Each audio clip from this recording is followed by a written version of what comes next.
দিন শেষে যদি পারিশ্রমিক না পায় এটা প্রত্যেকটা প্লেয়ারের জন্যই খারাপ। দেখেন আমরা তো এরকম সিচুয়েশনের ভিতরে কখনো পড়িনি। আর এটা প্রত্যেকটা মানুষের জন্য এরকম কিন্তু ফার্স্ট টাইম। আপনাদের জন্য কিন্তু ফার্স্ট টাইম এরকম সিচুয়েশন। সো আপনারা যে পজিশনে আছেন আমরাও সেই একই পজিশনে আছি। প্রত্যেকটা মানুষই কিন্তু একটা এনভায়রনমেন্টের ভিতর দিয়ে যাচ্ছে। বাট আমার কাছে মনে হয় প্রত্যেকটা মানুষেরই সাপোর্ট করা উচিত। কারণ দেখেন যে আপনি যেটা বললেন যে গেট ভেঙে টিকিট পাচ্ছে না, খেলা দেখছে, বা দেখেন একটা নতুন যদি কোনো কিছু একটা এনভায়রনমেন্ট আসে সেটা কিন্তু একটু ডিফিকাল্ট হয়। এবারে একটু ডিফারেন্ট হচ্ছে, বাট আমার কাছে মনে হয় প্রত্যেকটা মানুষ পাশে থাকাটা ইম্পর্টেন্ট। আর যেহেতু যে প্রবলেমগুলো হচ্ছে, আশা করি আমাদের যারা ক্রিকেট বোর্ডে আছে, যারা দায়িত্বে আছে, তারা এটা সুন্দরভাবে হ্যান্ডেল করবে। কারণ আলটিমেটলি দিন শেষে কিন্তু আমাদেরই সবার বদনাম হবে। সো আমরা যদি এই জিনিসগুলো যদি ঠিকঠাক মতন মেনটেন না করি, ঠিকঠাক মতন যদি আমরা ইউটিলাইজ না করতে পারি, তাহলে দিন শেষে আমাদের ক্রিকেটের জন্য বদনাম হবে এবং আমাদের সবার বদনাম হবে। সো আমাদের প্রত্যেকেরই দায়িত্ব এটা, যেন আমাদের বাংলাদেশের ক্রিকেটের যেন কোনো রকম বদনাম না হয়। আমরা যেন খুব সুন্দরভাবে, যেভাবে আমরা বাংলাদেশ ইন্টারন্যাশনাল পর্যায়ে সবাই ক্রিকেট খেলছি, ওয়ার্ল্ডে আমরা ভালো করলে সবাই আমাদেরকে বাহবা দেয়, সেই জিনিসটা আমাদের প্রত্যেকটা মানুষের দায়িত্ব বজায় রাখা। দেখেন যে আপনি যেটা বললেন এটা সম্পূর্ণটা টিম কম্বিনেশন বা টিমের যারা আছে তারাই ভালো বলতে পারবে। আর এন্ড অফ দ্য ডে যেহেতু ও ম্যাচ খেলছে না, অবশ্যই এটা একটা কনফিডেন্টের ব্যাপার, মোরাল ডাউন হবে একটা প্লেয়ারের। বাট ও এটা কিভাবে নিজেকে মেন্টালিটি সেট করছে, এটা সম্পূর্ণ ওকে আরো মেন্টালিটি কিভাবে গ্রো আপ করতে হবে বা করতে হবে, এটা ও হয়তো ডিসিশন নেবে। বাট হ্যাঁ, ওর সাথে কথা হয়েছে। বাট ও যেটা চেষ্টা করছে যে হ্যাঁ, ও একটু পারফর্ম করতে পারছে না, প্রথম দিকে হয়তো সুযোগ পেয়েছিল, আমরা দেখেছিলাম। বাট ও যে টাইপের প্লেয়ার সেই রকম পারফর্ম করতে পারেনি। বাট আমি আশা করি অবশ্যই যে এখনো বিপিএল অনেক ম্যাচ আছে, যখন খেলবে অবশ্যই পারফর্ম করবে।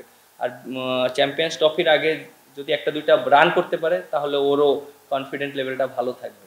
হ্যাঁ, দুইটা দুই রকম কন্ডিশন। আপনি দেখেন যে দুবাইতে আমরা যেখানে খেলেছিলাম, আপনি যেটা বললেন যে আমরা 18 সালে ফাইনাল খেলেছিলাম ইন্ডিয়ার সাথে। ওইখানে একটু কন্ডিশনটা অন্যরকম, উইকেটটা অন্যরকম থাকে, ওয়েদারটা একটু হট থাকবে। আর উইকেটটা অনেক সময় বোলিংও অ্যাডভান্টেজ থাকে, ব্যাটিংও থাকে। বাট আমরা জানি ওইখানের কন্ডিশনটা কীরকম। সো আমাদের এটা একটা ভালো অ্যাডভান্টেজ থাকবে।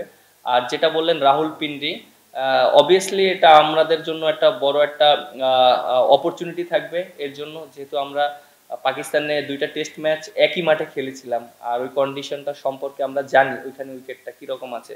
সো এটা একটা ভালো একটা বাত্রি আপনার একটা দিবে, কনফিডেন্ট দেবে প্রত্যেকটা প্লেয়ারের। বিশেষ করে আমারও অনেক কনফিডেন্ট দিবে, কারণ যেহেতু আমি ম্যান অফ দ্য সিরিজ হয়েছিলাম ওইখানে। কারণ উইকেটটা অনেক ভালো থাকবে, অনেক চ্যালেঞ্জিং থাকবে বোলারদের জন্য। সো অবশ্য আমরা বোলাররা ওইটা চিন্তা করবো যে কিভাবে আমরা ওখানে ভালো করতে পারি। আমরা তো খেলেছিলাম 2017 সালে সেমিফাইনাল ইংল্যান্ডে। সো অবশ্যই আশা করি যে আমাদের আলহামদুলিল্লাহ আমাদের টিমের অলরেডি 40% পেমেন্ট করে দিয়েছে।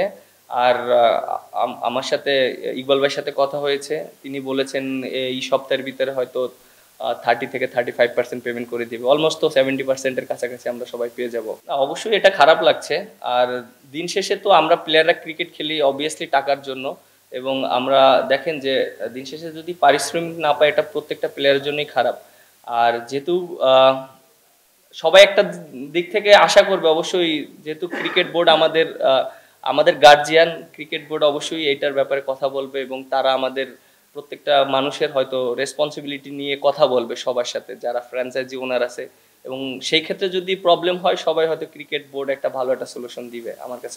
দেখেন একটা জিনিস দেখেন, এবছর সিচুয়েশনটা একটু ডিফারেন্টভাবে হয়েছে। দেখেন যে এর আগে কিন্তু এরকম কখনোই হয়নি। আমার কাছে মনে হয় এই প্রথমেই মনে হয় এরকম সিচুয়েশনগুলো ঘটেছে।